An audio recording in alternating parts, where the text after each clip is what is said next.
എ.എഫ്. ഹ്യൂമിനെ പറ്റി പറയുമ്പോൾ നമ്മൾ എന്താ പറയാ, ഇന്ത്യൻ സ്വാതന്ത്ര്യ സമരം അല്ലെങ്കിൽ ഇന്ത്യയിലെ നമ്മുടെ ഇന്ത്യൻ നാഷണൽ കോൺഗ്രസിനെ സ്ഥാപിച്ച ആള് അദ്ദേഹമാണ്.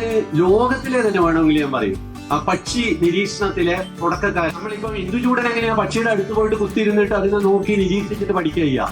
ഇദ്ദേഹത്തിന് അതിനൊന്നും സമയമില്ല. എന്ത് ചെയ്യും, എല്ലാവരും വെടിവെച്ച് കൊല്ലും. അത്രയാണ്.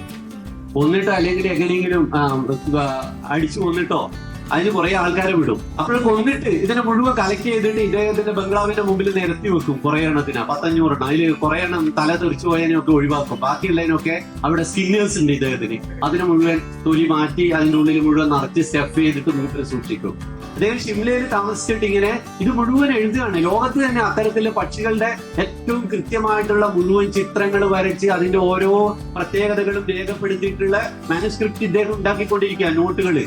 അപ്പൊ നമ്മൾ ഇന്ന് കരുതുന്ന പോലെയല്ല, ഒരു സാധനം മുഴുവൻ കിട്ടാനൊന്നുമില്ല. ഇദ്ദേഹം ഓർമ്മിച്ചെടുത്തതും പഠിച്ചതും കണ്ടതും നിരീക്ഷിച്ചിട്ടും ഒക്കെ വരച്ചുണ്ടാക്കിയ ചിത്രങ്ങളും ഒക്കെ കൊണ്ട് ഉണ്ടാക്കിയിരുന്ന പുസ്തകമൊക്കെ വെച്ചിട്ട് ഇദ്ദേഹം ഇതേപോലെ ഒരു യാത്രക്ക് പോയിട്ട് തിരിച്ചു വന്നപ്പോ അദ്ദേഹത്തിന്റെ അവിടുത്തെ പണിക്കാരൻ ഇത് മുഴുവൻ ഇയാൾ ആക്രിക്ക് വിറ്റ് എവിടെ എത്തി സാധനം പേപ്പറല്ലേ കണ്ട് വേസ്റ്റ് കടലാസാന്ന് വിചാരിച്ചിട്ട് മുഴുവൻ. അതോടുകൂടി മൂപ്പര് ഭയങ്കര ഡൗൺ ആയിപ്പോവും. അങ്ങനെ അദ്ദേഹം എന്ത് ചെയ്യും, കൂടാതെ അവിടെ ഷിംലയിൽ ഉണ്ടായിരുന്ന വൻ മഴയിൽ ഇദ്ദേഹത്തിന്റെ സ്പെസിമെനുകൾ മുഴുവൻ നശിച്ചുപോയി. കൂടാണ്ട് കുറെ പ്രാണികൾ തിന്നിട്ട്, ഒരു തരം ബീറ്റിലുകൾ തിന്നിട്ട് ഇദ്ദേഹത്തിന്റെ എല്ലാം പക്ഷികളുടെ ഒക്കെ അല്ലേ, അത് മുഴുവൻ പോയി.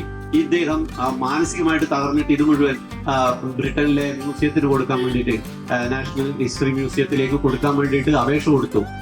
ലാസ്റ്റ് ഇദ്ദേഹം മരിക്കുന്ന സമയമാകുമ്പോഴാണ് ഇതൊക്കെ കൊണ്ടുവന്നത്. 82,000 സ്പെസിമെനുകൾ. ലോകത്ത് തന്നെ ഇത്രയധികം സ്പെസിമെൻ ഒരാളുടെ പേരിലില്ല.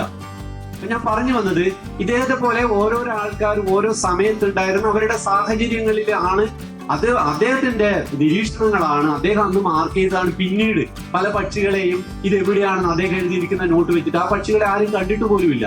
പിന്നീട് അതിനെ അന്വേഷിച്ച് അതിന് സമാനമായിട്ടുള്ള പക്ഷികളെയൊക്കെ കണ്ടെത്തുന്നത്.